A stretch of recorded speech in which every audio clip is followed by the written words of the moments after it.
me see if I can find it. Our year in review episode. I need to share it. Why is this not letting me share? It's so lame. You need to mute that, though, on your end. I did. Oh, it's me. It wasn't at first. I fucking was not muted also. Damn it.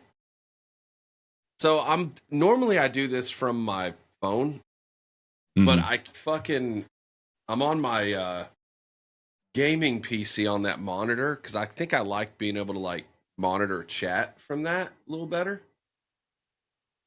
So I'll just do it from my phone this time. It's so stupid, bro. Yeah, we'll get it going. All right, that is out, sir. All right, cool.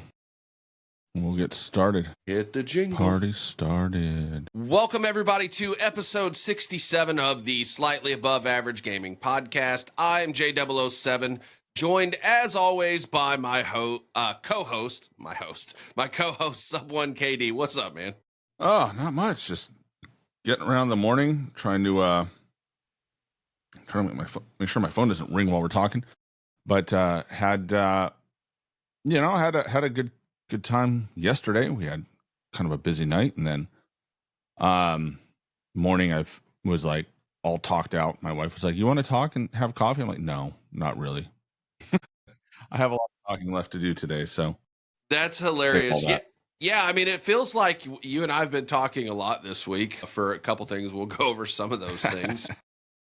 But yeah, like I thought the hangout last night was really awesome. The Warzone dads, like that group of dudes, they were just really cool to vibe with. And I'm really looking forward to, doing that some more with other, people that listen to the podcast. And, Jordan might be another good one to do, talk about his camo grind. That dude is, grinds camos like you do. So we were kind of chatting about that, but I mean, we can talk obviously about that offline, but no, I thought the Friday night hangout was pretty dope. It went way longer than I thought, but you know what? I don't regret any of it because it was great conversation. Yeah, it was. I had a great time. Enjoyed talking to those guys. They're great group of guys. If you haven't checked them out, look for Warzone Dads on Spotify. That's where you find us on YouTube and Twitter. And so we'll be sharing some of their stuff out. Anybody who didn't catch the episode live, the episode will go out on probably New Year's Day. We'll drop it. So it'll be our first episode, first thing of the year as we kind of get into the end of the year. But just to recap for those at home, how was your Christmas, man? It was pretty solid, man. Pretty solid. Good time with the family on Christmas Eve on my side. And then on Christmas Day, we went and spent a good part of the day over at the wife's house. You got to host this year, huh? We hosted Christmas Day. So since we've moved out here, that's been our thing. We host Christmas Day. Like anybody who wants to come is free to come, but we're not leaving the ranch Christmas morning. Like we're not doing that. Yeah, because that kind of sucks, right? Like to have to do that. It's like you have little kids and it's like, here's all your Christmas presents. Oh, by the way, go get ready. We got to go fucking drive an hour to go to grandma's house. Screw you. You don't get to play with your toys until tomorrow. No. Like that sucks. And here's the thing. Like it was when we lived in the city, it was, both sets of in-laws who don't love doing stuff together. They're about 15 minutes apart. Like my wife and I went to rival high schools is how close we live to each other. And so, both sets of parents expected to see us to open presents and to have dinner, which is, the strain on us was basically like, it was get up at 5 a.m, rush to open your presents, our presents at the house, and then throw ourselves in the car, drive to my in-laws, open presents there. And there, and that family is the quintessential open one at a time and all watch. Right. And so that took like 3 hours. And then, great, have a donut, pile back in the car, drive to my parents' house, open presents there, which went much faster because we were a rip everything apart all at once and then show what we got later. And then from there we go to, we would have lunch. And then we would go back to my in-laws and have dinner, and then we would go home. And by the time we get home, the kids are over it. They're, losing their shit. I'm losing my shit. My wife's half asleep. And so it was a long day, and it wasn't as, it just wasn't, it was a it was more of a pain in the ass day than anything else. But you know, since we moved out here, it's like we put our foot down and said, no, Christmas morning we are not going anywhere because there just isn't time. Like we don't have time to do all that stuff. So, yeah, you have kids. They need to pack their asses up in the car and go, you know, and my wife and I figured that out. Like we figured out early on in our marriage that we were not doing both families in one day. It was just too much. So we have rotated, you know, 1 year we're with her family on Christmas Eve. The next year we're with, you know, my family on Christmas Eve, or we rotate Thanksgiving and Christmas Eve and Christmas Day, though that kind of rotation, because we're not doing all of it in one. It's too much. It doesn't feel like a vacation, you know, which is a pretty big difference for this Christmas break, which I've been off since the 20th and don't go back to work until the 6th of January, compared to the Thanksgiving side of things, where it was literally fucking go, go, go, go, go. Like it didn't feel like a vacation or a break at all to me. Like I'm like, this sucks. I might not even take off next year. I say that, but I'm taking off. I'm going to. But like, you know, because you're getting ready, you're trying to get the house all squared away before people come over. We hosted twice. We didn't host anything for Christmas or anything like that. And you know, as far as like the holiday itself goes, I don't really care as much about receiving gifts as I actually like the giving part. But with that being said, I did get a very nice piece of hardware this year for Christmas. And before I go into that and say what that is, this is probably what I'm about to show you is one of the coolest gifts that I got. And I know Sub got one too. And it was from our homie Lipe. He sent us these coasters, and so totally awesome. Huge fan. Yeah, appreciate Lipe. Huge Lipe. Yeah, so definitely appreciate Lipe. I'll probably be posting on social. I know you got your favorite piece of hardware. You've been excited about that. We talked about that quite a bit offline and on. But we got, so if you remember earlier in the month of December, I lost my favorite hat on a roller coaster. I posted about that and everybody thought that was quite funny. And so my wife contacted, so it was, you know, so here's the thing about this hat. This hat is, you know, there's a boutique hat company in the area and the hats are made hyper local. So it's like literally like every little, you know, they'll go to events and they will carry hats branded with the little town that the events are in. So there's one in our, you know, we have a Romas Day in our town. And so they'll show up. And so I coveted this hat for like 2 years. The first year, I just, you know, it wasn't like I wasn't prepared to buy it. I'm like, oh, that's nice. I'll get one the next time. And I saw them in a couple other places and they didn't have anything. They didn't have the Aromas hats. And so the next year they had the Aromas hat. And, you know, so I grabbed one. And so, you know, I'd coveted it for almost 2 years before I got my hands on one. And then it flew off on a roller coaster like 2 months later. And so I was very bummed. And so my wife contacted them and they ran one off and shipped it to her. And so I have my favorite hat back. Okay. All right. Nice. So nice. That was my Christmas W for the year, which is cool. So it's one of those things that's it's nice to have a wife with a really big social media following, because companies will tend to do a little bit extra to make sure things work out. Because I mean, they were backed up and sold out through Christmas, and she reached out to them, and they were like, "Oh yeah, we can get one out to you quick." Oh wow, nice! So, that's pretty awesome. Yeah, so happy about that. That was the, you know, I got some other stuff, but that was the thing that was like, oh yeah, that was the gift that like scored for me. So there was one more thing actually, and I think I brought this up last night during the hangout. And the gift actually wasn't for me, but it was for me. I don't know why my wife decided that the kids should share a cell phone this last year. You mentioned that, yeah. But it was the bane of my existence. Like, I can deal with a lot of things from my kids, but the fighting and bickering between the two, it's maddening, to be completely honest. So the fact that now they each have their own phone. He got a new Kindle. She got my wife's iPad, and she got to keep the phone, and everything is separate. It's so awesome. Nice. But now the only problem she's having is getting his own Apple ID set up. Already they really on make it a pain in the ass too. Like, dude, really? It's not easy. I know. I went through that with my wife's thing at one point, and I was just like, why is this so damn difficult? And then trying to untangle everything, like it's a pain in the butt.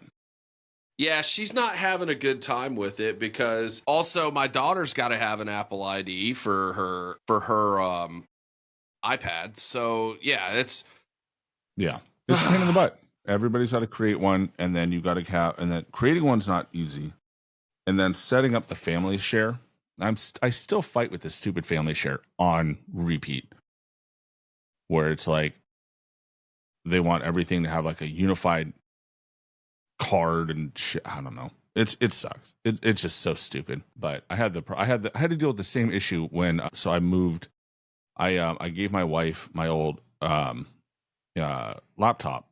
It was my Apple laptop, and let her, you know, she needed it for work and whatnot. And so I was like, here, use this one. But it was tied to me, and trying to untangle that so that it wasn't constantly like using my stuff was such a pain in the ass. Apple's great when everything's set up and running. It's really handy to have it all together. But like when you have to fix something, or something's not working right, or you have to change how things work, it's a nightmare. It's kind of like trying to set up that Roadcaster. Pain in the ass. Well, I mean, honestly, setting that up, I mean, you went through it pretty fast. I thought for the amount of stuff that we ended up doing, you went through it pretty fast. So that was that big of a deal. And the mix is perfect for stream, apparently. Like that, and from what I can hear, like it sounds great. Like everything is good. It's the return, that we were texting about last night, that what I'm hearing, and just like how certain things are prioritized. So like I told you before we started, I've never heard a fucking refrigerator run in the entire history of playing this game since 2020. And last night I'm fucking hearing a refrigerator run in a room that we were in. Then we were waiting to play Circle, and somebody threw out a trophy system, and I'm hearing the trophy system over literally everything else. Like it was pretty loud. So there's still some tweaking that needs to be done with the mix that I'm hearing, but I'm glad that at the very least it's good for stream. Now I just have to I gotta just probably let that go while I'm playing, because last night I don't feel like I really played very well because I could not concentrate or focus on anything else other than what I'm hearing or not hearing. So it's like, well, I was kind of distracted. Switching your audio system around, it changes things. And like I kind of mentioned when we were working on it, the audio is a lot of like, there's a lot of trial and error. Like there's not like an easy science to it. And so unfortunately there's a lot of, there's going to be some bumbling until you get it set right. But it's like, we'll get into that a little bit more and what that all entails. And we'll see what goes. Yeah. Yeah. And I mean, I'm not worried about it because I know there are other people that use this same hardware. I do have another cable coming for my IEM, so I'm excited about that. And it's one of those that comes with an so the end of it, and then you have the 3 mic jacks, like the plugs that can attach onto it, the 3 different sizes. So I've got that coming, and I think that's going to make maybe a little bit of a difference. I think it'll make a decent difference for you. Yeah. Yeah, because as it sits right now, I've got this thing like, I'm playing just the tip on the back of my fucking Rode mic, dude. Like, it's crazy. Yeah. But yeah, no, we've had a busy year. So this is the last episode of the year for us. I say that because next year starts in like 5 days, but 4 days or whatever it is. I don't know what day it is. We're in that part of the year where it's like I'm between holidays. I don't know what day it is. It's kind of like the pandemic all over again. Blur's Day. I saw a TikTok. Somebody was like, "Oh yeah, it's the airport rules." We're in the week of airport rules, right? It's like, you go to the airport and it's like, "Oh, you want to have snacks at 8 a.m? Fine. You want to, hit the bar at 9:30? Fine." none of it matters. You're at the airport. It's kind Thanks. of so that's kind of how the week feels. And so, but yeah, we had a busy year. We had, I think this is the first year where we did we do the whole year of episode every week? We did. So first year of every episode, which is been fantastic. Had a great, really enjoyed it. I don't think we missed a week yet. Had a lot of guests in. This was a big year for guests. We had, I know we opened with Alex in Warzone Loadouts, and so I'm trying to get him back on. So I think it'd be, I want to hear from him about, kind of what's different, right? Because everything's different now than it was, a year ago, coming out of Modern Warfare 3, and I love to hear what he thinks about it. We had Brendan from Aim Controllers, we had the Rebirth Rat was on, Caps Locked, Chat of Duty, who was a really interesting guy to have on. Pro Reborn was on. We had Brax a few months ago. We had Expel a couple weeks ago. And going forward, we've got a lot of people that are kind of queuing up and showing some interest, and some are signed up, and some are, we're still talking to, but I think, we're going to have a lot of people on over the next year. So it's been really exciting to do that. So thank you everybody who did roll through. And the other people that we have to really, throw our appreciation out to is, all of you that come in and listen to us and, comment on it and jump in and watch us live. We wouldn't, we'd probably still be doing this by ourselves if it was just the two of us, but we definitely appreciate you guys coming in to listen and, give us your feedback and just enjoy us old guys talking. Yeah, and I'll say this. I think my favorite thing about this year, this last 12 months, and being able to do this is just the people, the new people that we're meeting that are listening to the podcast that, JTO, my guy from Kentucky, he found our podcast looking for Call of Duty content on Spotify, and now he follows on Twitter. He hangs out in my Twitch stream, those kind of things. And then just hearing his story too about, he's was new to Call of Duty and Modern Warfare 3. And, he's a busy guy. He doesn't get to play as much, but he's been grinding prestiges and stuff like that. I think that's totally cool. And then we got Jordan, who's very active in our Discord. Mm-hmm. And Love that's Jordan. one thing that I do want to see us grow. And if I'm being honest, I don't know that we've really promoted that as much as we should. And we don't. I think you're going to see this next year, there's going to be some different things about our podcast. Like we've been slowly but surely improving the quality of our broadcast, which, I'm very happy about. Built himself a fucking room. I built a room this year. We both built rooms this year. If you really look at it, you built your room and I got jealous. Well, like I said, my wife wanted to put me in here so she didn't have to keep hearing me tell kids to get fucked, so how Fair. I haven't been chat banned, I don't know, but whatever, but anyway, so this next year, there's going to be, like Sub mentioned, there's going to be some other guests, and, it's going to be great. And then we should have Verdansk dropping. So that's going to be awesome. I can't wait for those. They fix it. Yeah, me too. And we're kind of right now in that period with the game where we're almost in like purgatory or no man's land, if you will.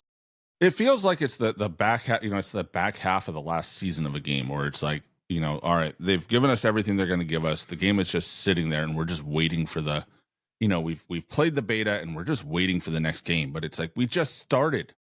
Yeah. It sucks.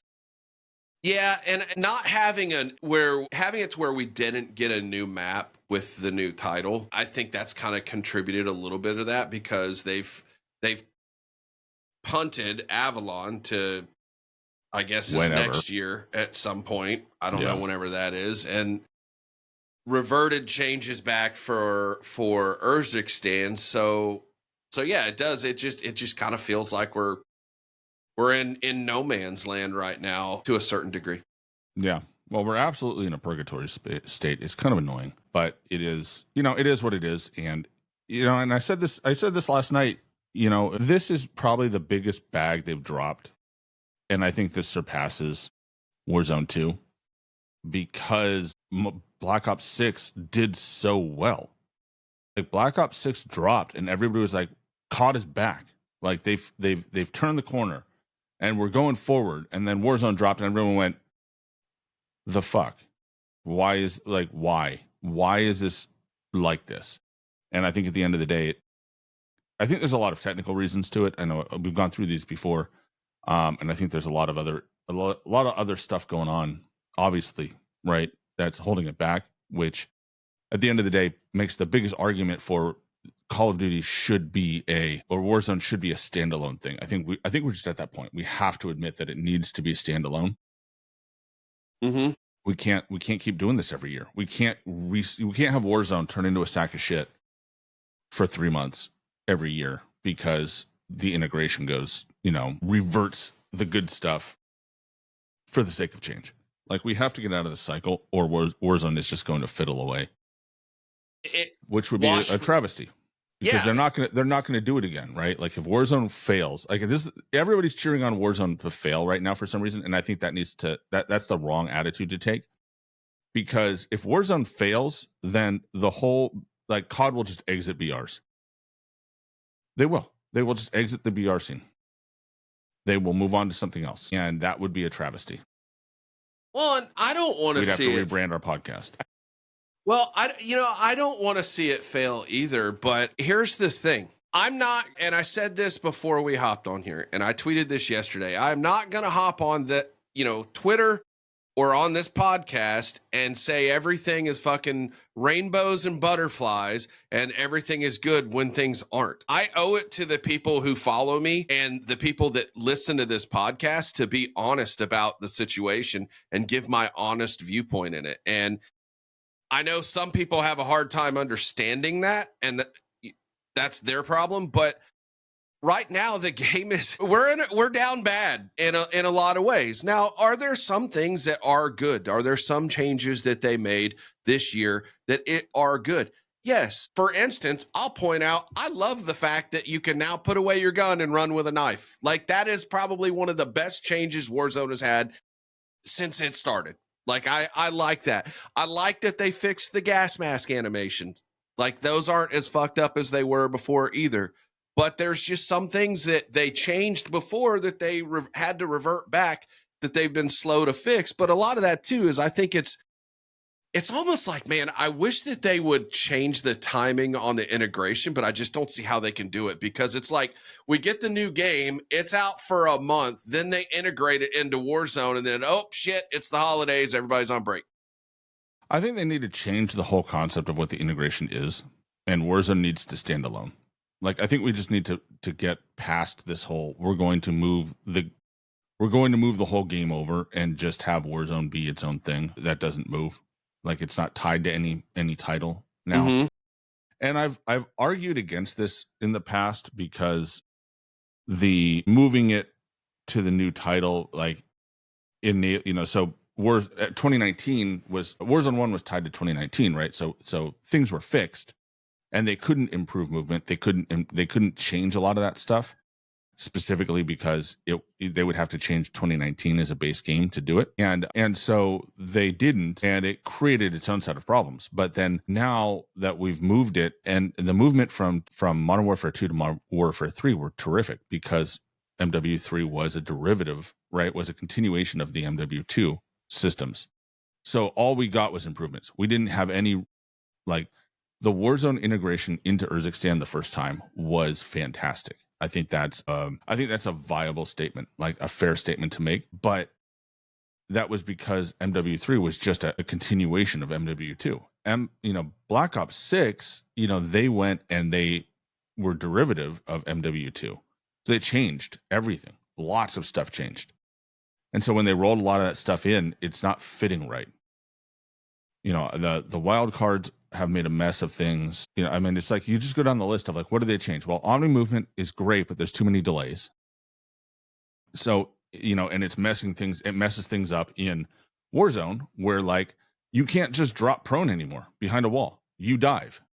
And it's like for the limited amount of Warzone that I have played this year for technical issues, which are also part of this problem, I cannot get to a ledge and drop prone when I'm getting shot. I either dive to the side or I fling myself off the damn building. I've done that a lot. That sucks. And it's like things like that where it's like, that makes no sense.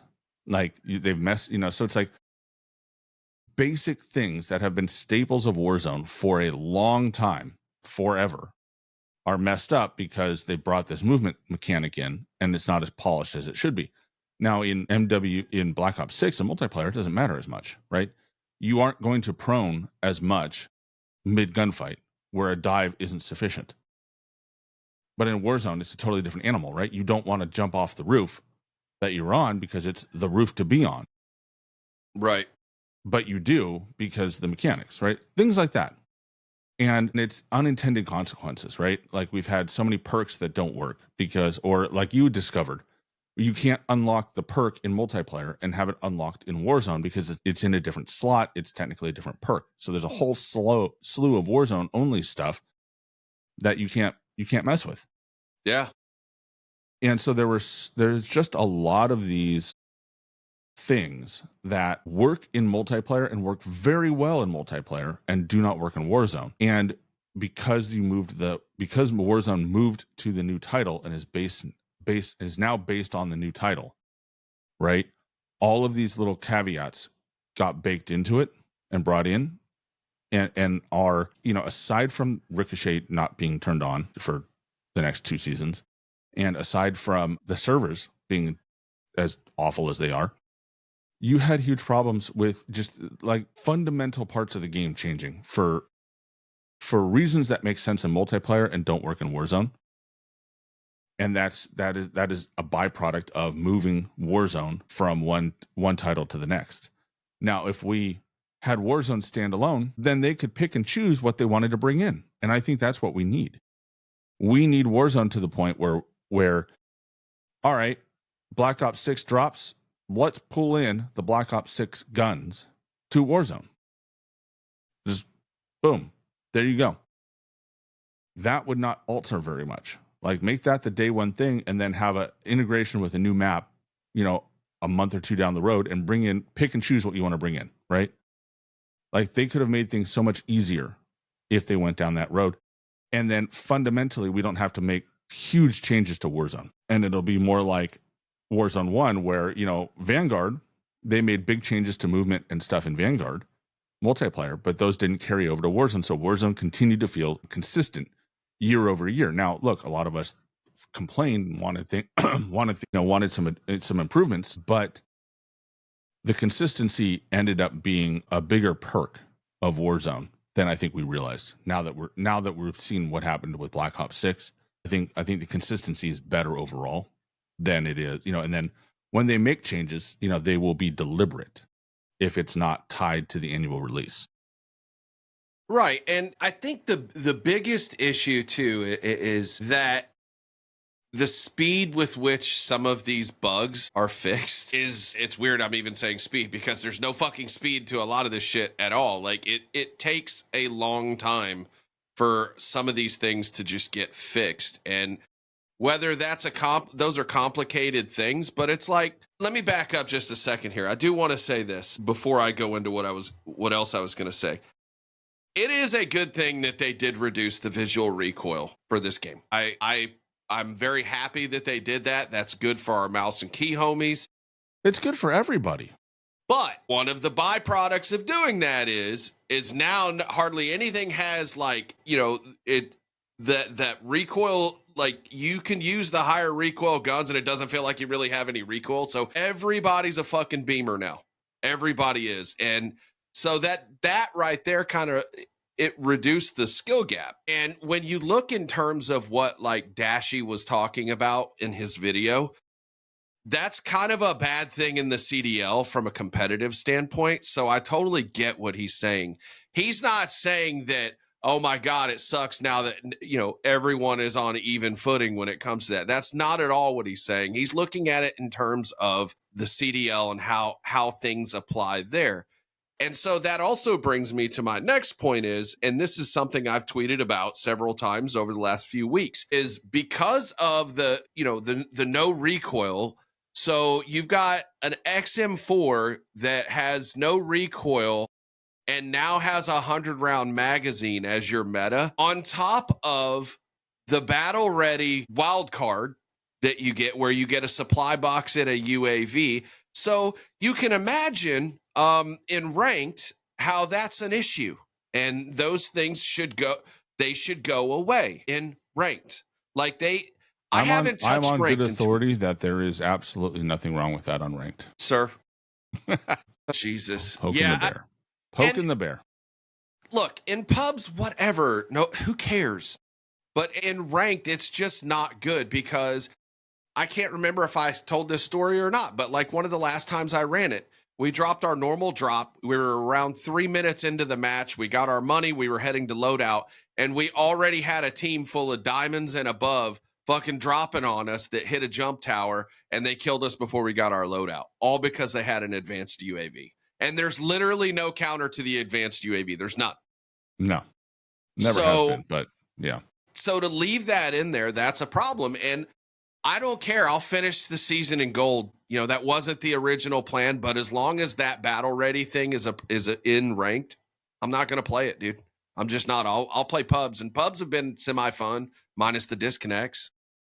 Yeah, I think the problem too with ranked in particular is ranked has to be dialed back a little bit compared to pubs. I think just from a competitive standpoint, stuff like the 100-round mag, right? So here's the problem with the 100-round mag is you don't have to let off the trigger to wipe an entire team at range, right? So like the XM, you can just sit there and like one person can hold an angle very reliably, and there's not a great counter for it, because even if you have, even if you are running also the 100-round mag, it becomes a first hit kind of thing, because these guns don't have a lot of flinch. They're very accurate, and honestly, they're fun to run in pubs. I don't get me wrong, but like there's not enough downside to the 100-round mag. Now, if the 100-round mag drug you down and you were slow to ADS and slow to do all that stuff, then it would be a little bit better. But the attachments this year, which I don't disagree with, mind you, they don't do as much, and they definitely have very few negatives.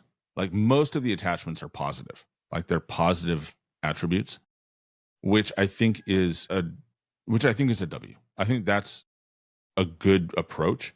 Like they do less, but they hurt you less, with limited exceptions. But the downside, of course, is like you get into a competitive scenario, and the loadout weapons, the meta weapons, should not unbalance the game as much that it is impractical to run other things, right? They've taken away one-shot snipers, so snipers are more or less out. There's the sheer firepower you can put downrange with the XM4. There's no reason to run anything else, right? Everything else you run will be at a significant disadvantage, which in pubs is fine, right? Like if you're a higher skilled player, you can get away with running the AK. You can run, right. You can counter the XM4 with a sniper. You can dip out of their line of sight, pop up, at a different angle, and before they can adjust, you can hit them. And so there are ways to play against something like that in pubs. But in Warzone Ranked, most of those counters are taken away. And you still have, again, the mobility, so you can hop on somebody and play super aggressive on their face, like happened to you. And you don't suffer the negatives that you would normally encounter with like an LMG, where it's slow enough that if you jump right on somebody, you can't get your SMG out fast enough. You can't rotate fast enough. You can't stray fast. You just are slow enough that somebody with like a ground loot SMG or even a ground loot AR can outmaneuver you and get a kill and like defend yourself. But the XMG doesn't have those negatives. And so it's very difficult to counter. And so the only counter is to play that as well. And it becomes another match of everybody's playing the same gun. It's boring. Like Drade said yesterday, it's boring. Yeah, it makes it boring. Yeah, like I want to be able to, and it was funny because last night I was planning on running some off meta stuff, but because I'm trying to figure out my personal mix sound wise, I didn't really get to do that because I was laser focused on trying to figure out my sound over everything else. But I do want to do that because I think the aims is going to be good in Warzone. I know it was the first couple weeks after the integration. I ran it some. So I'd like to go back to running that, maybe the Model L, that kind of thing. And so yeah, I want to be able to run some variety, and that's something that that we've talked about on this podcast since almost day one is how they balance the guns. And I don't understand their thought process or the logic behind it. Like, they leave things in the meta for entirely too long, especially when it's broken. With a few exceptions, like last year they jumped on, like it was in December, I remember, when those snake shot pistols were a thing again. They jumped on that in less than 24 hours. That was impressive. And that was probably the fastest I've ever seen them get on something like that, because that shit was legitimately breaking the game and screwing with the flow of it. So, you know, I'm anxious to see what happens when they get back from break. I'm not doom and glooming this game at this point, but I'm also not going to sit here and sugarcoat shit either. If there's stuff that's fucked up, I'm going to say it.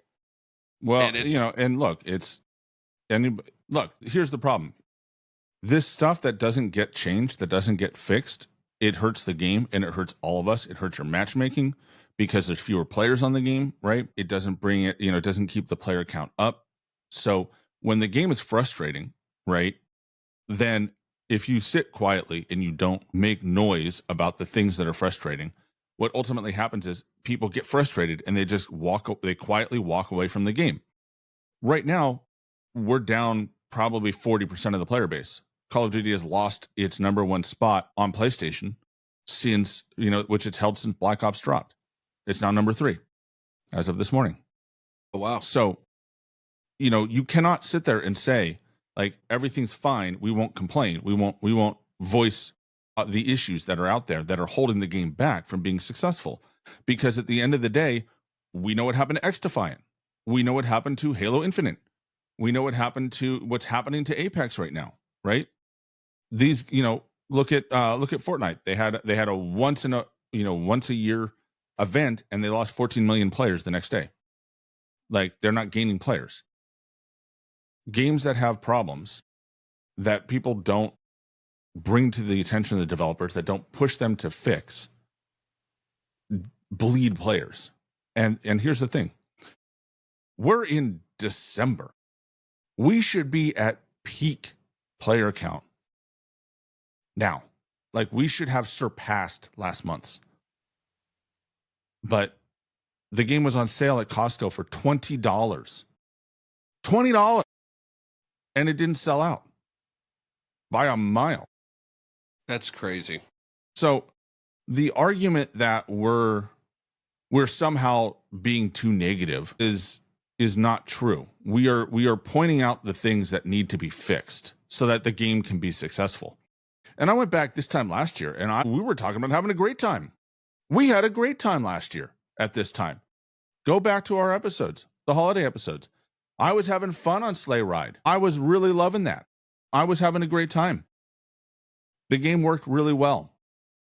And we were talking about how great the integration was and how this whole new system was going to be successful in the future. And boy, was that, did we get rug pulled on that? Because right now, the Warzone integration has not been good. And I will say this, the Black Ops 6 remains a good multiplayer. Zombies people are having a great time. I see it on the timeline.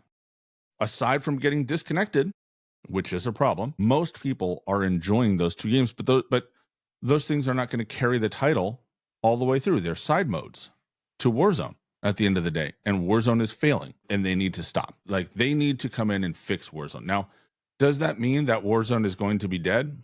Probably not. It's not too big to fail, but it's definitely too big to have one hiccup screw it up. But this Verdansk integration is probably the most critical moment in Warzone that we're going to have since Caldera dropped. Like, because Warzone 2 was at the end of the day a flop. People didn't like it, but at least it functioned, right? It functioned as intended. And people didn't like the function. That's fine. This game is not functioning as intended. It is not working. And we need to fix that so that when Verdansk drops, we can be on the podcast talking about they just made the biggest fumble recovery and went for 6 that, gaming has ever seen. Or this will go down as the biggest bag drop in the history of gaming since Halo Infinite couldn't land a BR.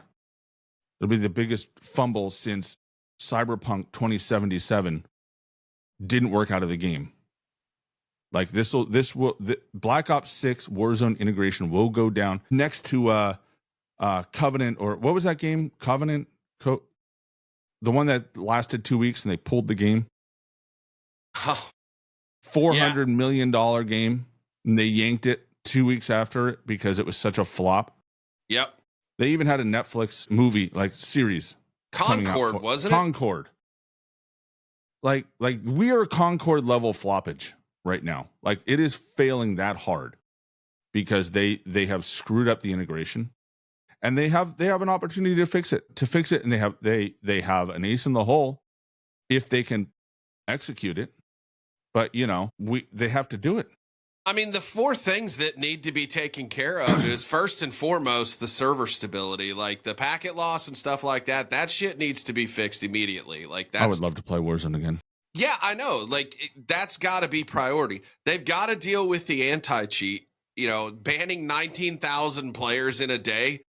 Give me a fucking break, dude. Like that is not significant at all. And no. So when they make these announcements, I'm like, yeah, whatever.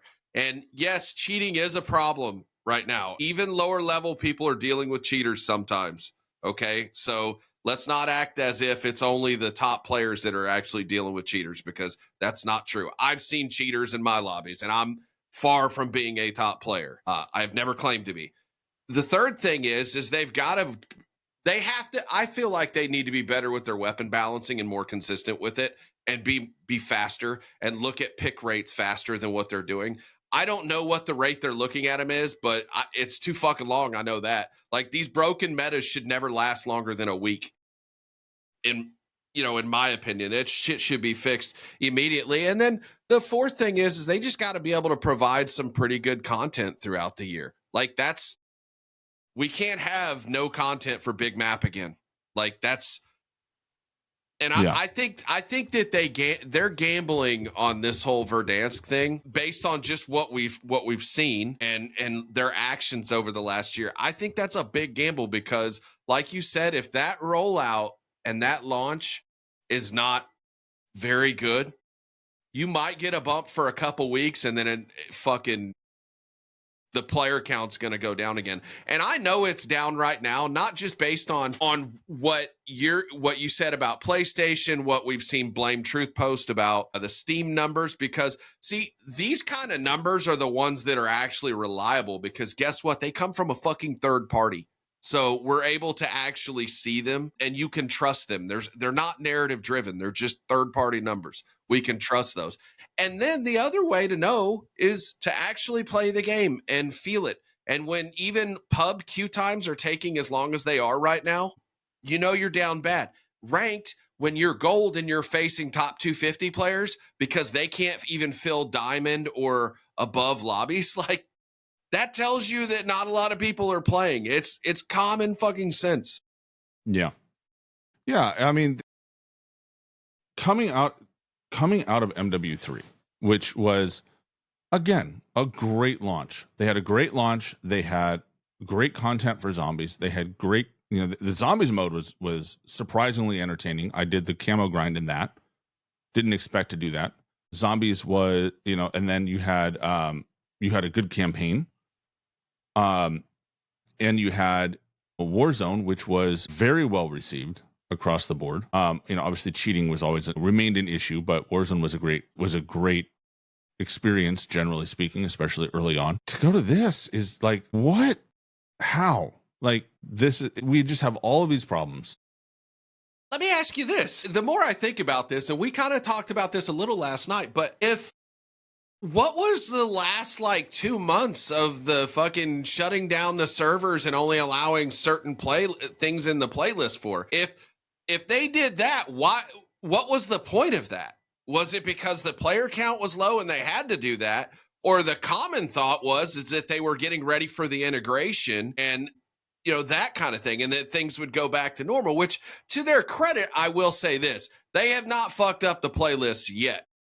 They haven't. You still got solos, duos, trios, quads, and ranked. Now, I think that they've got to get some shit sorted out and get Resurgence ranked back in there too. So those guys have a ranked mode to play if they want to. But I mean, they just have to have players. What was the last 2 months of the last cycle for then? If it's what did they didn't have player count. What did they do then? Like why? I feel like we shouldn't be in this bad a shape. Well, it's been that way for several years now, where they start cutting the playlists because they have to consolidate playlists because they don't, they've lost so many players. And that's a yearly cycle game. That's not unexpected. Okay, it's expected at the start of the game. You have a lot of players on, so you can have 100 playlists, and everything will fill. There's something for everybody. But the problem is, you start dropping players, and you have to consolidate the playlists because otherwise, pubs will take 5 minutes to find a game, and it'll be miserable, right? No, people will just drop out waiting and re-queue. I do that. I don't have the patience to sit, unless I have to take a crap in the middle of like waiting for the lobby. In which case, fine, take 5 minutes. It's no big deal. But like, you can't. Their white paper made it clear that they value time to match as a key matchmaking thing, which I don't disagree with. Again, people wait 10 seconds. The TikTok generation has ruined us all. We take 10 seconds longer. It takes 10 seconds to do something, and we're all like, all right, next. So, the number of people who will re-queue if it takes more than 10, 15 seconds to start, finding success on a match is probably not a small percentage, which I get messes up building the lobbies because of half the lobbies quitting out because it takes too long. And we used to see that in Rebirth back in Warzone 1, where it would take a while before it had enough players to start the countdown, right? And so we'd go in and we'd have like 40 players, and we need like one more squad to join for it to start counting down and start the lobby countdown. And then you'd have like 2 squads drop out, and then it would find the extra squad, right? So now we still can't launch. And it would just go through this cycle, and eventually it would force the countdown after like 5 minutes. So you're just in that pre-game nonsense for 5 minutes or 3 minutes or whatever the actual time is. And it would start the countdown with 25 players in the lobby. We'd have a half full lobby, and sometimes we'd only get like 18 people going into the lobby that wait through the whole countdown because they'd see how few players there are, and they just wouldn't play the match, and it would be like the worst match ever.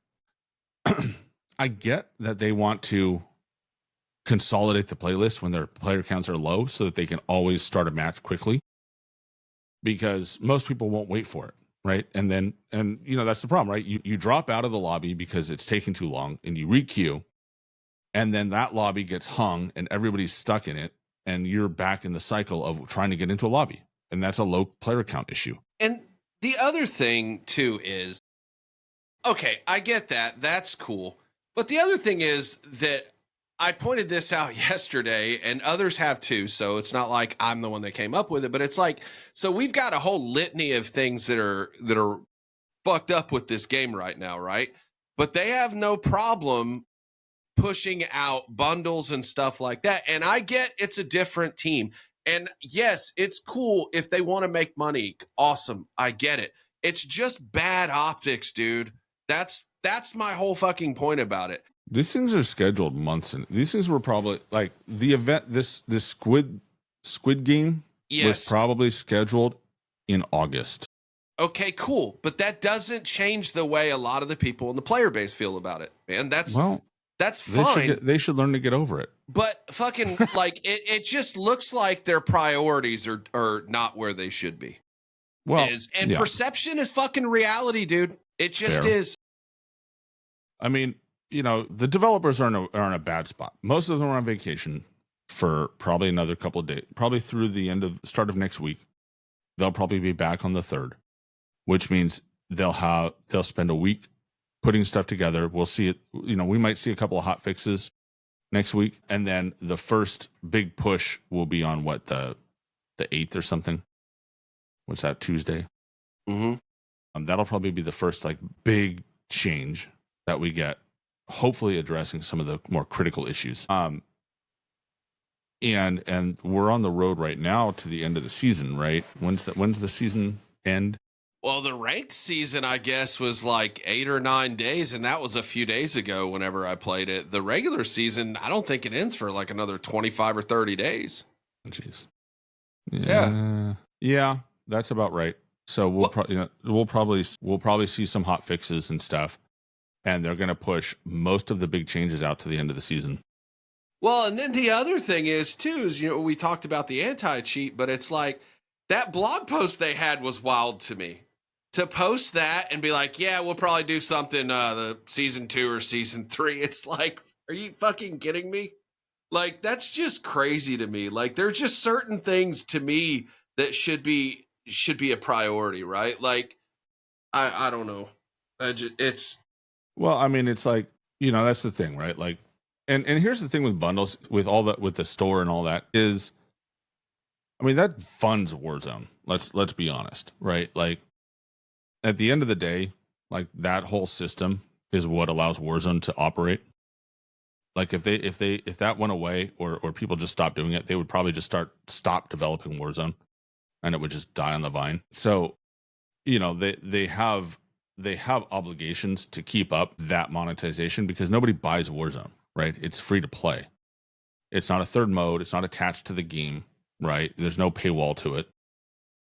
Shouldn't funding be tied to functionality, though? Like, it's like, okay, what are you fucking doing with the money then? You're making money on this, bitch. Fix it. Well, I mean, yes, and that's how free market economy works, right? Like, if people are unhappy, they won't buy the bundles. They will be unsuccessful in selling their product, right? And so the product will continue to get worse. And so, they're at, again, it comes down to being at a crossroads, right? Either they overhaul and put out a massive repair by Verdansk, so that Verdansk is phenomenal, or we can expect Warzone to be on its last legs and kind of heading out the door. And maybe they'll do, maybe we'll get DMZ. They'll just close Warzone down and we'll get DMZ back. Something like that. Like, that's at the end of the day kind of inevitably where we're going to be stuck at, because if we cannot have the game not functioning, right? And people aren't going to support it if the game doesn't function. But we also can't have, the monetization not show up to justify the efforts to fix the game, right? Chicken and egg problem. Yeah. So Warzone's in a weird spot. And it's not a great spot. They did make a change at some point, and I don't know when they did this, because I haven't obviously been able to play very much. But Camo challenges now track in a boot camp for Warzone. Why? Probably because that's where a lot of players are. I actually had I've been doing the grind. I'm almost done. I unlocked my first dark matter last night. Okay. And so excited about that. I do miss the way we've done it since MW2, where it's like, you unlock dark matter and it's just unlocked for everything. Like, the final camo just unlocks for everything. Mm-hmm. I think that was a more rewarding system, because I feel like there's no end to this. It's just always going to be a grind, right? I don't know. Unlocking dark matter and just having it be like your final camo is like done. It was a nice end of the grind moment, where it was like, all right, you're done. Like, you completed it. And now it's just kind of like, all right, there's always going to be another gun. There's always going to be another weapon that you can grind to it. And there's just no like stamp on the grind of like, you are done. And that's too bad. I wish they went back to that system. But we're going through it. And so I finished that up and decided to see if Warzone was working. And I tried to drop into a BR, and I had 25% packet loss in the pregame lobby. So I quit out and decided to try boot camp again, and boot camp worked. I only had 4%, and I can play with that. And ended up picking up a ground loot XMG and a died off rip. It was hilarious. I died off rip because I chowed a guy, like chased a guy in it, chowed him, and he had picked up an SMG on the ground. I didn't spot that. Like, he was, I couldn't see him very clearly, so I didn't see him, readying his SMG. And so I chowed him with the starter pistol, and he chowed me back with a Tonto. And that went as well as you'd expect. I cracked him, and then I got sent to the Gulag, which gave me the Val, where I absolutely just destroyed like 3 players coming back in. wipe that team, like drop right back in there, wipe that team out. Picked up the XMG off the ground and absolutely shit on that lobby, which tells me that all the bad players are back in boot camp. Naturally, you're going to have, pubs is going to be more difficult. Honestly, pubs has been pretty fun for the most part. Is it? Like I've had a good time playing. And again, you know what makes a game fun to me? It's fun to me when I don't feel like I'm getting hosed by some fucking algorithm, and I don't feel that way right now. So yeah, I'm having fun. It is more fun. Like I said last night, though, I was a little more focused on like the sound side of it, so I couldn't really like get locked in on the game side of it. So I don't feel like I really played well. But while you were talking about the camo grind, I think we should mention, though, too, there are some things that they have done well that they brought back that I think are great. I don't know. I don't want to say features or whatever, but I mean, they did bring back some good things this year, like the camo grind, which I guess has always kind of been a thing, but kind of changing that up has been cool. The prestige, that's awesome. I'm glad they're doing that. So, like, they made some good changes. It's just more the issues to me are more of like the functionality side of things, and the disconnects and those kind of things. And I get sometimes those things are going to happen, but hopefully they'll get the ship righted and we can move on. And I really hope they don't flip the switch on the algorithm, because I'm having a good time right now. It's fun. Well, I had I will say this, a lot of stuff around prestige has been way more enjoyable than the way they've done it since 2019, to be honest. Like, the whole seasonal prestige thing was nothing more than a count of how much grass you're not touching, right? Like, that at the end of the day, like, your level was just how much you're not touching grass. There was no challenge to it. You just play. It was just time played on the game, and it got you nothing at the end of the day. Like, it didn't help you, they tried to kind of throw little things here and there, but like, it was meaningless. It was like, oh my God. I remember I would just hop in and be like, and the guys I was playing with would be like, that guy's a level 1000. Oh my God, he's got no life. And it's like, we're going to get destroyed. And I'm like, he just plays a lot. And then you would shit on him in the game and be like, look, it means nothing. Right. And now with prestige, at least prestige can carry some risk, right? Like, that they've suffered through, especially Warzone mains that are prestiging. They've suffered through having to reset all their stuff, right? Like, I'm almost through prestige 7, and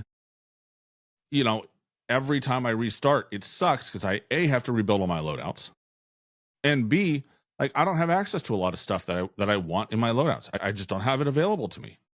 Yeah. And so I have to deal with that for a while until I get more stuff unlocked. And I mean, I should probably use some of these tokens that I have. I still have 6 unused prestige tokens. Dude, that'll get you right there, because I mean, they made it where, like, and we've talked about this, but like, they made it to where you don't feel prestige quite like you used to, like with the blueprints and the battle pass weapons and stuff like that. I mean, it's, well, because you feel it a little, because I've focused on camo grinding and I can't play Warzone, it hasn't impacted me as much. Like, there are certain things. I used one on stims and I used one on, so I take it back. I used a couple this week because I used stims and I used blast traps, because I use those all the time in multi. And they're hilarious. It's hilarious to throw the blast traps around and then just see people blow up. And then I had somebody in the text chat, who's putting these fucking blast traps everywhere? And I'm like, it would be me. But, so I've unlocked a few accessories, but like, because I'm doing the grind, I just will work guns that I have unlocked, and, that will level me up quick enough as we go. So it hasn't been as impactful. And I've been burning through my double XP tokens. I've only got about 41 hour tokens left. So, well, because I didn't use them for 2 years. There was no point in running double XP tokens because, again, the levels were meaningless. Like, they didn't matter. Another good thing they did was allow us to use our legacy tokens, although they had to fucking do that, be drug kicking and screaming to do that. And again, because the community was like, hey, no, you got to let us do this. Like, and they relented and gave it back to us. Now, did they have that on their roadmap? Was that intentional? I don't think so. It didn't feel like that. It feels like they had to figure out how to add it back in and have it work properly and mess It with the only took them existing 2 tokens. weeks, and they were on it. They fixed it. Yeah, and they told us that it was coming back, and so good for them. I give them credit. Yeah, I think it's fair to give them credit where credit is due, right? And so I think that was beneficial to all of us. But like, yeah, the prestiging has been much more rewarding than I expected. I have things to look forward to. And I think that's the thing that people don't get when it comes to grinding. It's like, what do you have to look forward to, right? When you play the game. Right now I have, I'm a prestige 7 level 48, I think. So I am right there on the, getting ready to prestige again. You got 6 levels or 7 or whatever, and you're ready to roll. I'm having to balance the guns. This prestige has been one of the worst because I opened up with you had to do it because the prestige, because this one so Dark Spine is you have to have 3 triple kills with each gun, which isn't terribly difficult for most guns. However, things like pistols just do not kill fast enough in core to, in the normal game to get 3 triple kills before you run out of ammo and the timer runs out. They're just not fast enough. They don't have enough ammo, right?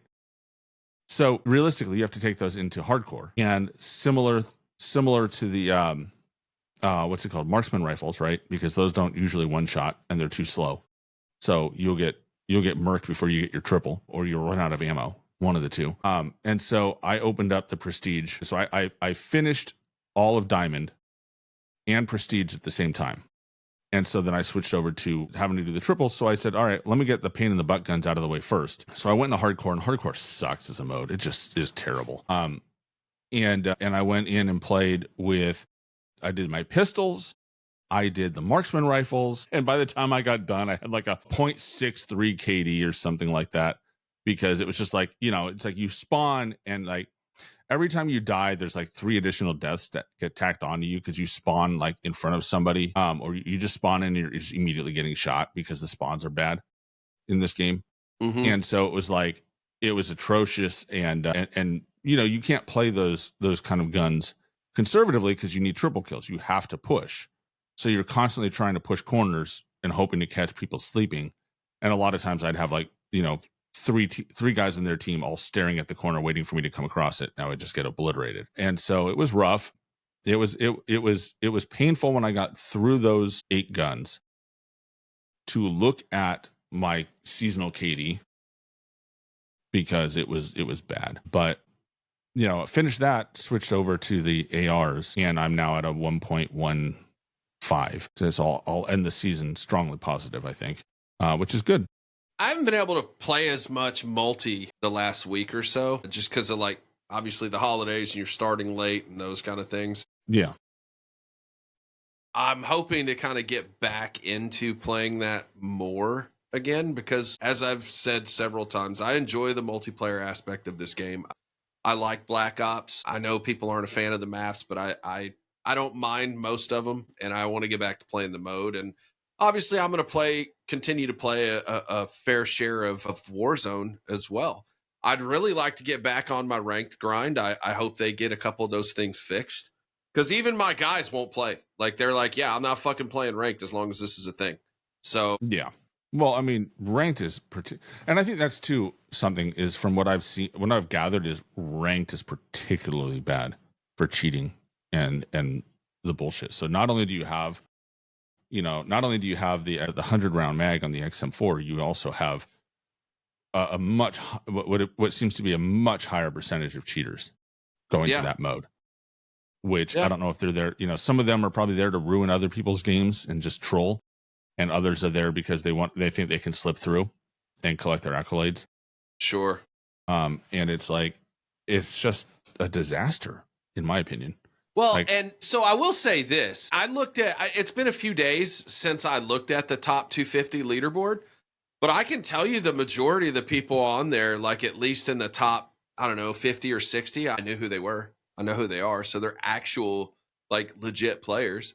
But, a lot of those guys are still dealing with the shadow ban shit. Mm-hmm. Fucking, I think it was Smits. Dude, they even got Robeezy. Ro's been fucking banned, dude. Like, that system, it was Lennon. Yeah, and he's from the UK. He plays with I believe he plays with like FIFA Kill, and I can't remember who the other one is, but he's obviously he's a really good player, but he's been shadow banned. Like, they got to get that squared away too. And like I said the other day, it's like, if they don't get this fixed with ranked, I swear they're going to just look at the data and be like, oh, see, nobody's playing ranked, so I guess we don't need it. That's what I'm afraid of is going to happen. Yeah. Well, yeah, I don't know. I think ranked is problematic. It's interesting about this report thing because I'm wondering, and I'm kind of poking at sources to confirm things, but I don't think that we've all seen that report 100 times. I don't know if that works the way people think it does. Like, people think it just auto spam reports, but I think it's a little more in depth than that, which is why it's spread out, which is why it works. So I'm interested. I'm waiting to hear some stuff back. I've got a video kind of half written about it. But I've got a couple different ways. There's a couple different ways in which they could pull that off, where Activision is not lying to us, but it also, their protections against spam reporting are defective. And so these systems do work. They got community noted, but I mean, take that with a grain of salt. That could be somebody that's just being fucking petty that has the authority to be able to do that. Yeah. I mean, community notes are great, but like, again, they've been wrong before. Sure. So, I don't know. It's going to go down to what they do when they come back and how they fix this stuff. So, like, in theory, I really think that we've gotten to a point where, unfortunately, spam reporting is just the reporting system and the shadow bans that go along with it, the limited matchmaking. Mm-hmm. It's just not functioning right. It's really not. And I think that's the problem with, that's one of the problems we're having, is the anti-cheat is not always on, so it's not catching the cheaters. And then everybody else is getting caught up in these spam reports, whether it be the, one person spamming, the lobby spamming, or what. Like, it's just not functioning. So not only that, but I mean, think about this. They're also able to fucking DDoS you back to the goddamn main screen out of ranked as well. Yeah.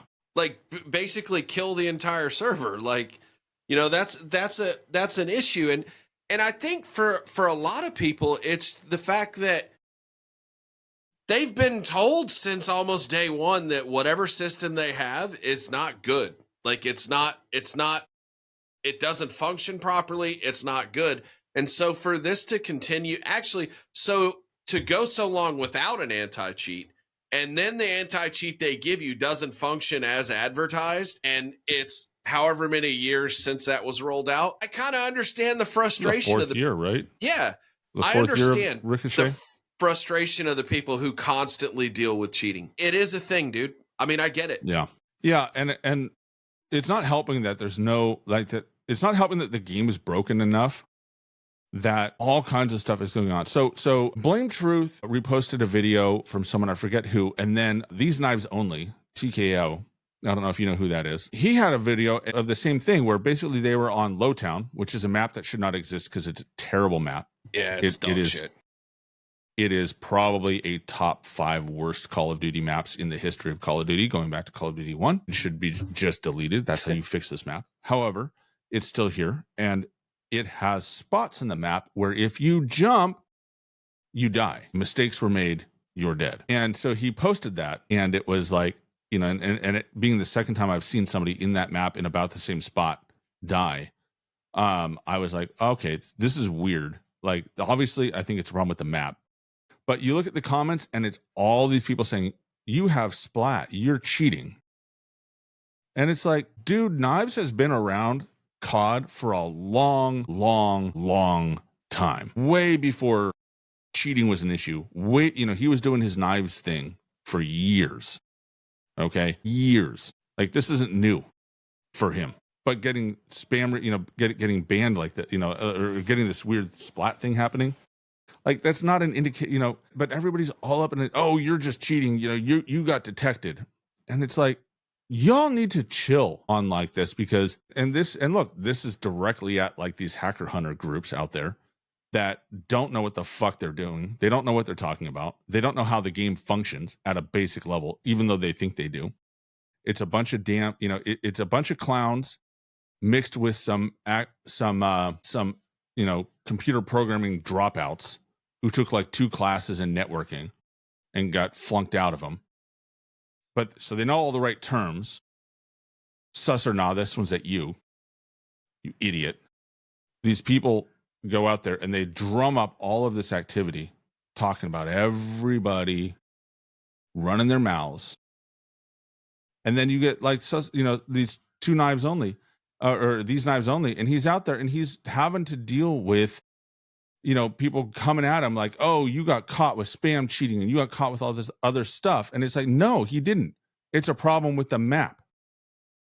And then you look at Hex, I brought Hexsmith in and he looked at it and he was able to replicate on that map, dying repeatedly under different conditions. And so we have all these people convinced that everybody's cheating, convinced, that hackers are, that everybody we've heard of is a hacker because these morons out there posting their dumb takes because they flunked out of engineering school. And you can't even have a legitimate, you can't even try and look for cheat. You can't, there's no way to even figure out who's cheating and who's not because the systems are so broken. And you have all of these people out there, just everything they see, they jump straight to cheating. Oh, it's something unusual, it's cheating. Or it's skill-based insert thing here, right? Like there's no, how do I put it? There is no balance to things anymore. It's like, it's so extreme one way or the other. The game is rigged or, everybody's cheating. And the reality is things are just broken. We know they're broken. We just spent an hour talking about how broken everything is. And that's the most logical explanation for like 90% of the stuff we see. I think that just in general, people they can't look at things from a logical standpoint in a lot of ways anymore. Like you present them with facts or experience and they just can't, they just fucking double down and dig in on the dumb shit. And it's amazing to me. Like I'm personally almost to a point to where like, I'm just walking away from some of the conversations just because I can't fucking do it anymore. Like there's no amount of reason or fucking logic that you're going to be able to share with these people. And the thing is like a lot of the things that I talk about from experience. Like I'm actually fucking experiencing this shit. Like, so don't fucking come in and gaslight me and tell me what I'm experiencing is not fucking true. Like, yeah, come on, man. No, and that's, at the end of the day, it's one of those, it's one of those problems where people just they don't understand how the game works. They don't understand how things function. And so they just start chirping about this. And, so look at Expel. He has, how many people after that video clip declared that, oh, he must have been cheating, even though he literally demonstrated how he wasn't cheating. And the guy he taught or was trying to teach something, he said later fucking doubled down on that dumb shit. Like that's the point of where we fucking are right now. Yeah. Like it's like people play predictably. Like that people are we're all freaking predictable, right? Yeah. And when you're good at the game, you understand how it functions and you can catch those predictable moments, right? Like you can catch people being predictable. It's the little things that these good players do that most of us don't do. We don't think about good. Or it's like, I absolutely understand how a lot of these mechanics work, but I am honestly too old and too lazy to use them all to the highest level that I am capable of doing it. So I tend not to. And then it costs me a lot. Like, I was playing Warzone last night and it was like my teammates were idiots. Fine. That happens with randos when you're playing the, boot camp mode. But it was like the last team were humans and they were very good. They were, I think 2 of them were gold and 1 of them might have been platinum. And and my teammates hid in a room. And so it was one of those warehouses where it's like, you know where they're going to hide. It's like, I looked at where they were. One was in a corner watching the door, and the other one was on a crate. And it's like, lo and behold, the two of them got pushed, and they, the guys knew where they were because there's only so many places to hide in that building. It's like when you're familiar with the building, there's only so many places to go, and they just went straight there. You know what this year has done for me, though, especially after last year, like this year's been a confidence boost for me, and not because of the Elim death thing, because I know that whatever that says, my KD is going to be lower than that. It's not that. It's last year had me so fucked up in the head that I legit thought I was a complete trash can in my own mind. And then this year I'm able to outplay people. I still make stupid fucking decisions. I mean, I play entirely too aggressive a lot of times. I openly admit that I do that, but I'd much rather do that than be a little bitch sitting in a corner somewhere. So it is what it is. I'm probably never going to change that. But no, like this year's been good confidence wise because like I'm doing what I do in multiplayer. I mean, the only real frustration I have over there is like, because I play it so much solo, I'm losing, but I'm still killing and winning more gunfights than I'm losing, and then Warzone, we're winning at a decent rate. Not, in my mind, not good enough. Not Warzone dad good enough. You know what I mean? Those guys win a lot. That's crazy. Yeah, or fucking grits, but we're still winning on a more frequent basis. Got a really nice win last week with Dre, a duos win.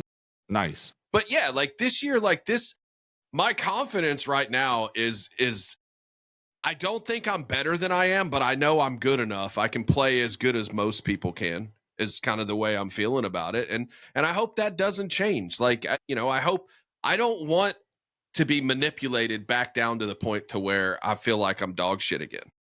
Well, I mean, it comes down to how successful the game is. Now I'll say one thing, maybe the game doesn't really get fixed and all the good players leave. And so then everybody left. You get to be the king of the, you'll make top 250 because all the good players are gone. Yeah, right. Fucking world's first 46-year-old dad fucking make top 250. Get the fuck out of here, dude. I don't give a fuck who leaves or who stays. It ain't happening, bro. But yeah, no, it's, I'll say this. Played last night and enjoyed having to make what's it called?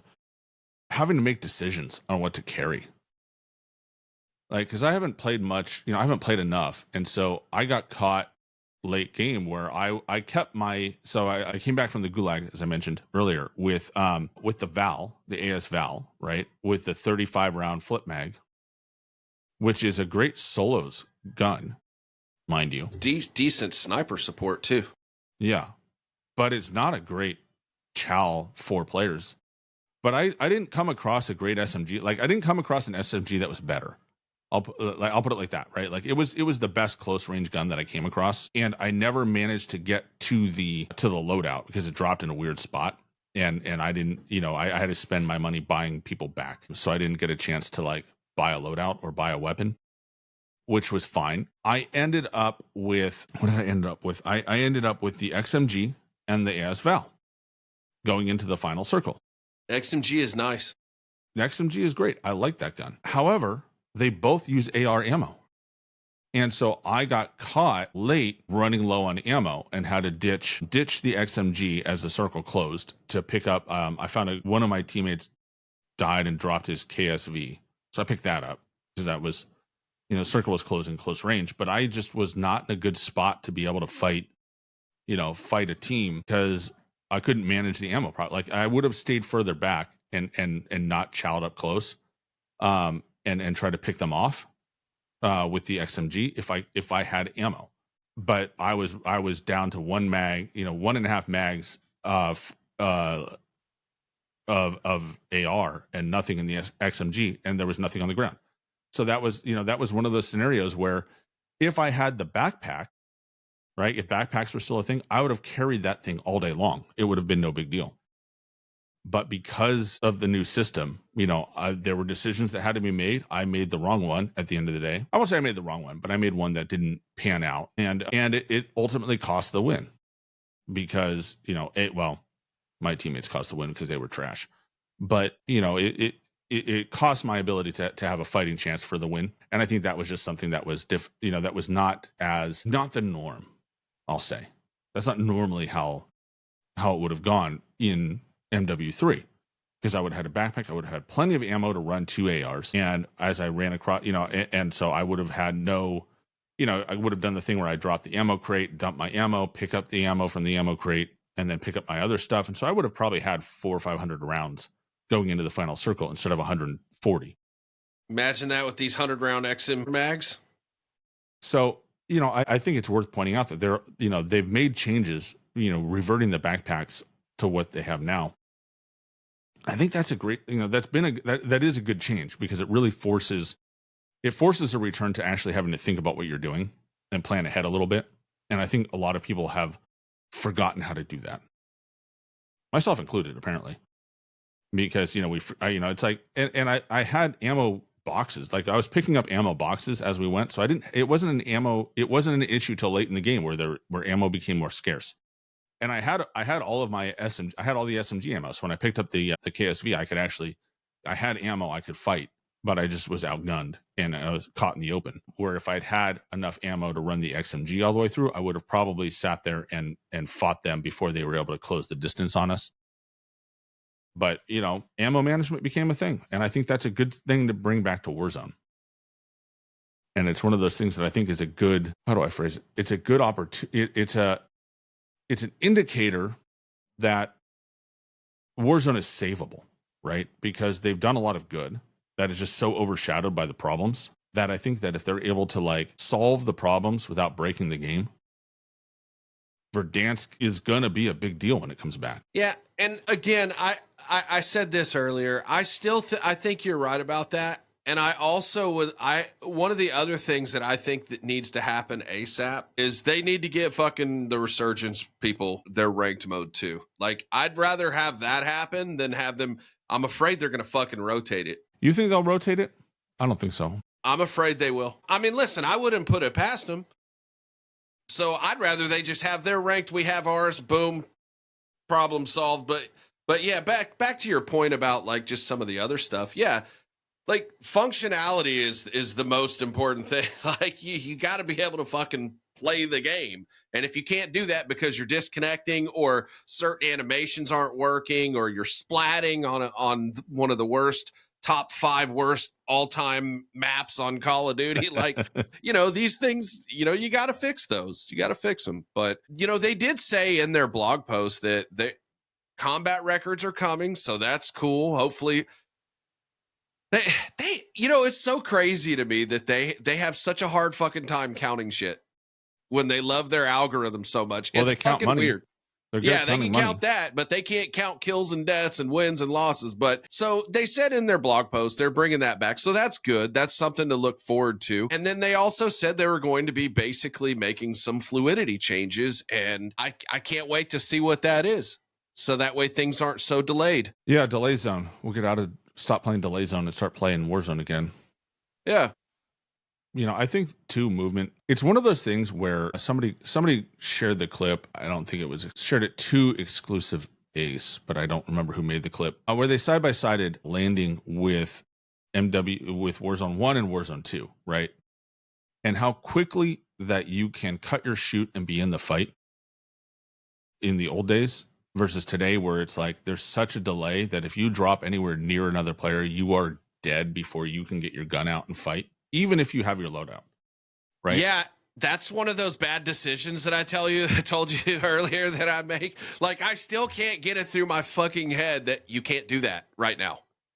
You can't, because there's been times, dude, where they weren't even looking at me and they're on the other corner of the roof and I could have dropped in, and back in the old day, I would have been able to do something with that play, right? And I've tried several times to do that. Now here, I get killed every single time. Yeah, but guess what? That's my fucking fault for doing it. I should know better. I know things are delayed. It's, but I keep doing it. But you want to have fun in the game, and there's your first problem, is you want to have fun in the game. You don't want to take it seriously. You want to have fun. And the delays at the end of the day, I think the delays take a lot of the delays affect everybody. And, I think this is one of those scenarios where, there's such a rift between the higher skill players and, kind of average and below players, where the higher skill players know what's better for everybody than lower skilled players do, because they understand the game mechanics better. And they take advantage of those game mechanics better, which, makes it look like, which showcases the skill, right? It just, and it does make the game look unbalanced. But in Warzone 1 in specific, let's be clear, I think FOV played so much into this, and I don't think it became apparent how much FOV screwed over most of the players back then, because most of the game was on console. Mm-hmm. And, if you only played on console, the game played a certain way and you were comfortable with it. But when you compared it side by side with PC and the higher FOV and all the perks that went along with that, remember there were a lot. Remember you had scaling aim assist with FOV, which was a huge advantage. And then you had the FOV itself and what FOV did to visual recoil at the time. So if you look at, I think it was Tony from True Game posted the AMAX recoil pattern, and he showed us the AMAX inside. Remember, the AMAX used to be a high skilled gun to use. That was J-God. J-God did it. All right. Yep. Yeah. And when you look at the AMAX, right, like it's not a difficult recoil pattern. It's very comparable to a lot of the patterns that we have now. But at 80 FOV, it shook a lot, which made it feel more difficult to use than it really was. And that is something that was a big problem for most of the player bases, that you would have these guns, you would have this experience that didn't line up with PC, right? And so a lot of the movement and a lot of this, a lot of the issues that we would have with movement, that we would have with, with close range fights, with certain weapons, came down to having FOV available to you. You just could not get to a certain point easily. Like you couldn't do certain things that you could do on PC because, you didn't have FOV. Like remember you used to see people slide past somebody and then slide past them. Like they would do that thing where they go back and forth. Mm-hmm. And confuse the hell out of somebody and then kill them. And like, that was like the big TikTok thing that people would do. Yeah. J007 fucking. J007 didn't do it as much, but like you have like the YY TikTokers that would just like, they would just like toy with their food, like running around them. We were playing two different games, and that's where I think a lot of this division, I think I get where you're going. That's where a lot of like the division between the high skilled players and everywhere else, I think that's where a lot of that comes from. And a lot of that is not there anymore. You notice that, right? Like you don't see that as much. And it's because now everybody has FOV. Everybody can see as much, right? Which means that you can't slide past someone's frame of view enough to like turn around, like to do something and not be noticed, right? And so people can react faster. It's easier on console specifically to compete with PC players than it used to be. Convinced that the player base has gotten better. I just think we're all on more of an even playing field, or at least closer to being even. Fair, probably. I mean, I think we are better, a lot of us, but I think it's fair. A lot of that probably comes from balancing the game better. And I mean, look, when I play on PC, it feels different because I have more frame. I have 200 frames versus 120 on, on the TV, when the TV has more latency in it. Mm-hmm. And so it definitely feels crisper and better. But it's the big mechanics are better, right? But you look at the high skilled players. So to kind of close up my point is like, they do know what's better for the game in a lot of ways. Not every way. And they don't always, and look, they don't always advocate for what's better for everybody. A lot of times people will advocate for things that are good for them specifically. So you do get more of that. However, most players, I think, benefit from a lot of the stuff that the high skilled players push for, even if they don't realize it. And fluidity is one of them, right?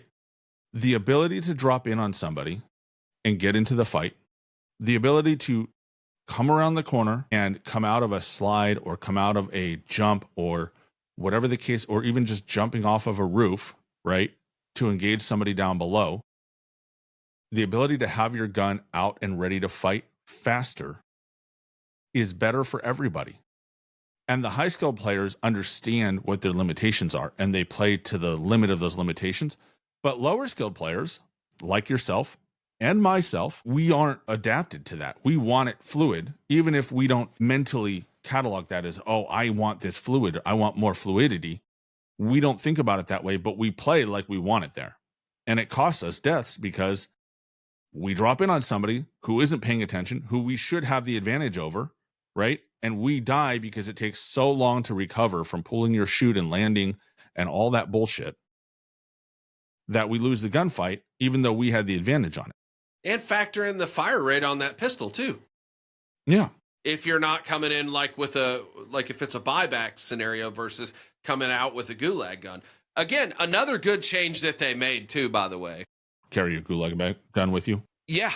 I think that was a good change. But yeah, like I reached out to a couple of the World Series of Warzone players that I know, and I asked them that question because I was under I had the thought that I feel like they should allow the people that played World Series of Warzone the year before and qualified on the LAN, so like they made it to the actual championship, like the LAN, they should allow them complete access to whatever the next iteration of the game is on private servers to run their private matches and things like that for 2 weeks.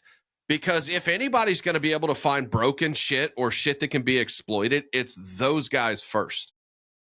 Where the fuck do you think that the battle ready nonsense came from? You think it came from fucking Tim from accounting that plays 2 hours a week? No, it came from the top players. Battle ready was called immediately. But people pointed that out, that was going to be an issue early. It wasn't pervasive in Warzone until Ranked came out, and even then it was still a week or two in before people started doing it, and more people were doing it. Yeah. So my point is that better players, people that have experience, people that actually play the game, they might know a little something about the game. And, that's just the way I feel about it. And I think it's one of those things where it's like, we have to find that balance, right? Like a lot of the game is tilted towards the kind of the lower skilled casual style players, which is totally fine. I mean, we talked to Warzone dads, right? Yes. Last night. I mean, those guys, I think you technically classify them as casual. They all have 9 to 5. They're all 9 to 5s. They play between 1 and 2 hours a day for the week, right? They logged 2 hours a night on average. Yeah, said that's why I asked them about playtime last night. Which that's what I log most of the time. We're not too far off. The couple of them worked different shifts, so a couple of their guys only played half that time, right? I mean, that's as casual, that classifies as a casual player by any means, if there is such a thing. But but look at their wins. They win all the time. They play a certain strategy and they play a certain way, and they're very successful at it, right? And so from looking at their stats, they're not casual. They fucking know how long it takes for a goddamn stem to go off. They talked about animations from popping a cap off and then how long you have for your stem. How long to get, I played 2,500 games last year and I don't even know that. I never even thought about that. You know what I mean? So that was one of the things that they said last night that really stood out to me. And it's like, that's how you're able to get that many wins. Whether they're high kill wins or low kill wins, I don't know. I don't really care. They've won 900 matches over the years. That's pretty fucking impressive. Yeah. And I think it's one of those things where it's like, it really just the way this game plays and who plays this game is so varying between different players, right? I mean, you have some people that play the game a lot and they're just not very good at it. Like they have a lot of playtime, and they're, if you look at their relative skill, it's not great, right? For the amount of time they play on it, their KD is bad. Their damage per round, per minute is bad. That was me last year. Complete but their dog time shit. played is excessive, right? Yeah. Way more. And then you have other players that don't play very much at all. Their playtime is half of mine or less.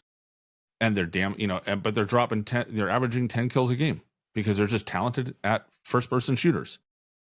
Right. And so when you build a game like Call of Duty, they have to build it for everybody, which really makes it difficult to kind of pin down what makes the game good in a lot of ways, which means the players that are the best at it probably have the understanding of what we need to have in the game to make it function for the most number of people. And I think that's something that Call of Duty the last few years has tried to force things a certain way. And I think that's been a big problem, right? They try to nerf good players in Warzone 2, right? I mean, that's just what it was. They tried to nerf the good players so that and cater to lower skilled players. We're still lower skilled, and the good players were still good. It nothing didn't changed. fucking matter. Good players were still good. They just made the low game skilled suck. Players were still lower skilled. And honestly, I had more lower skilled players complain that they were bored in the game than I did, before, right? I had more people who were the quintessential low skill casual player that quit the game during Modern Warfare 2 because they were bored. That it didn't seem interesting to them, which is so counterintuitive to how you would think it would go, right? Like you expect, we're going to design the game for low skill casual players. They should enjoy it.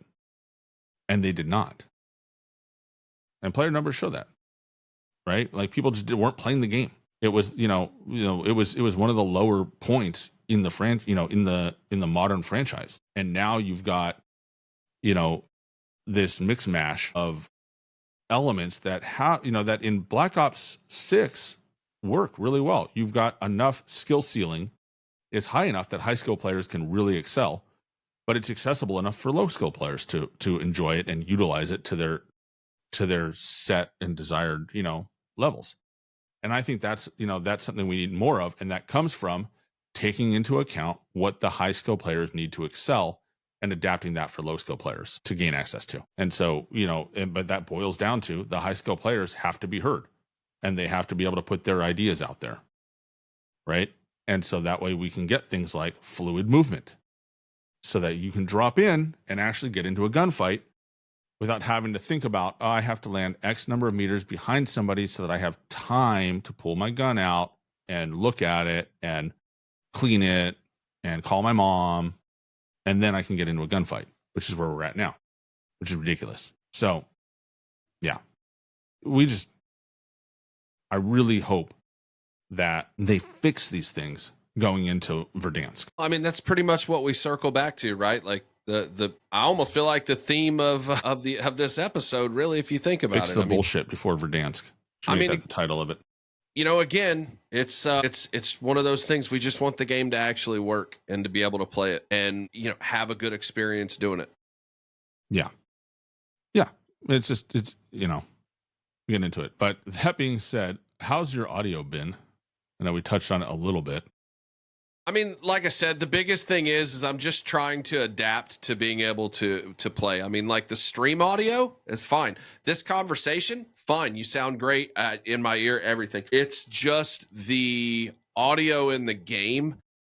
I'm having a hard time being able to be precise on where noise is coming from, if that makes sense. Mm-hmm. And then the prioritization of certain things like I mentioned earlier, like the humming of a refrigerator or the trophy system and hearing that go off, seems louder than everything else. And I don't know if that's because I'm just closer to those things. And then the further I get, you know what I mean? So yeah, I don't know. Maybe I need to play with that setup part of it where you had the distance for the soundstage. Maybe bring some of that stuff in closer. I don't know. Yeah. I mean, so it's for everyone at home, one of the things that we, Jay has had over the last couple of years is he's had all of his mix going through his Astro Mix amp. And so with the new soundboard, we've gotten rid of that, which, has messed up the, how his audio is perceived. Right. And so we are kind of messing around with how to fix that and how to bring that back to it, right? You played night before last with no audio changes, so just straight audio out of the thing. And once we got a handle on the hardware problem, the game, how did the game sound? It's actually sounded a little better than last night, if I'm being real. So yeah, we're working on messing with that. I think you had on the fancy audio. It's not pay to win, but it's the advanced headphone audio. The free part of the pay to win audio. Yeah, the free to win audio. Maybe I'll try that again tonight. Like I'll try that. I plan on running some games of multiplayer, and again, a lot of it might just be adapting, right? Like I had to learn how to adapt to hearing out of these IEMs versus hearing out of cuffed headphones. And that was a little bit of a curve too. So I mean, part of it could be that, but again, I'm happy that everything functions on this board the way that we intended it to and we want it to. Need to figure out the soundboard part of it. Don't know why that's a thing, but being able to play the music and stream and then be able to hear it in my ear when I want and mute it when I want, those kind of things, great. So I really like the Rodecaster Duo. I just got to get my game mixed. Fixed. So yeah, ongoing challenges. Audio is all, as I've said before, audio is one of those things where it's probably the most technically difficult of all the systems, just because everybody's going to perceive it differently, right? It's not like, the map looks the same on everybody's computer, right? It's the same map. It looks the same, has the same view to it. On the flip side, it's like you get to audio, and it's like the dang shape of your head changes how the audio sounds to you. Every headphone is different. Every, PC is different. How it gets to your ear is different. You can muck with it so many different ways. And, your settings and my settings are probably not, are not going to be the same for each of us, right? No, like what works for you is not going to work for me. And that's not necessarily true of like graphics. It's not true of the colorations and stuff like that. Like it'll look the same to everybody unless you're colorblind. So I think it's one of those things of like, it's fascinating to me to mess with. You're getting the crash course in how much of a pain in the ass it all is. Dude, I got to be honest with you. I never thought I would pay this much attention to audio in my fucking life. And now I'm kind of getting down in the rabbit hole to where I'm wanting to learn how to do a lot of this myself, because also too, it's like, dude, we're on a 2-hour time difference. You have a wife and 2 smaller kids, a fucking farm you're running. Like you don't have time to be at my beck and call when shit gets broken or whatever audio wise. So I've kind of got to learn how to do a lot of that shit myself. Mm-hmm. And it's funny because setting this up wasn't plug and play at all. Because we spent one day just getting the mixing board working and functioning properly and interacting with OBS and all that stuff. And that stuff worked. Then yesterday we spent about an hour or 2 just trying to get the game sound dialed in or whatever. So it's a work in progress, but I just need to kind of learn how to do a lot of this shit myself. And then I won't have to depend on anyone else to do it. Well, and I think it's one of those things where the more you get, it again, it's a rabbit hole, right? Like, yeah. For most people, you plug it into your controller, you plug your headphones in your controller and you hit play, right? And that's the extent of it. And maybe you change the audio mix in game, but it's like once you pop the cap and you realize just how much there is to learn about it and how much you can change your outcome, it's hard to reel back from. Well, and then factor in also too. So those audio issues are on my end of it. Let's also factor in the audio issues that are with the game too. I mean, which it's I think a fucking are better perfect than storm. they've been in a while, right?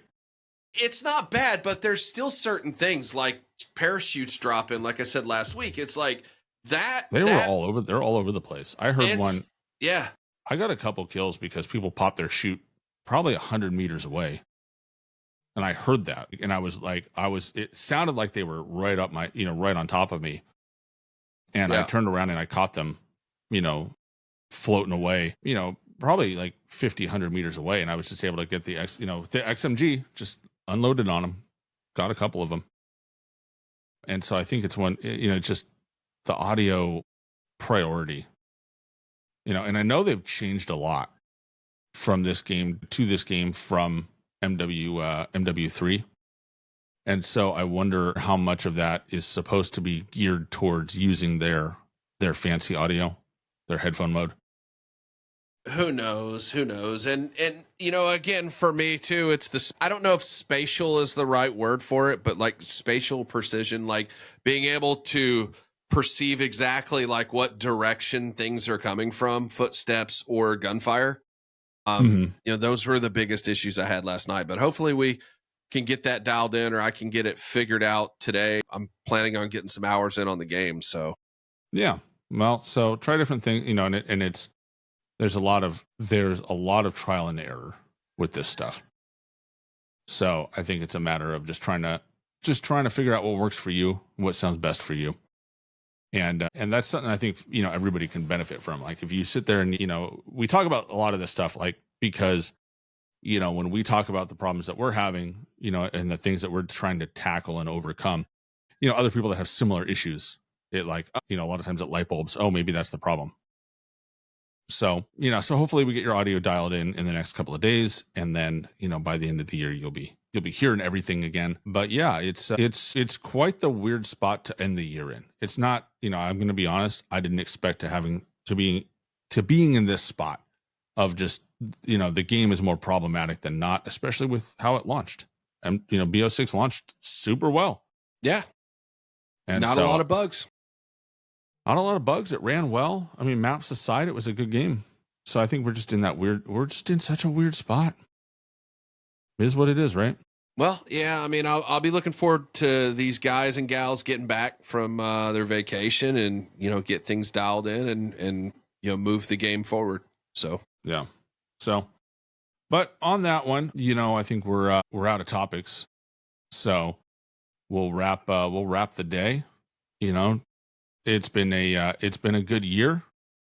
The next year is going to be even better. So we'll hit our 100th episode. We'll hit 2 years on the podcast going. So we will be in our season 3 by the end of summer. And it's just a good time.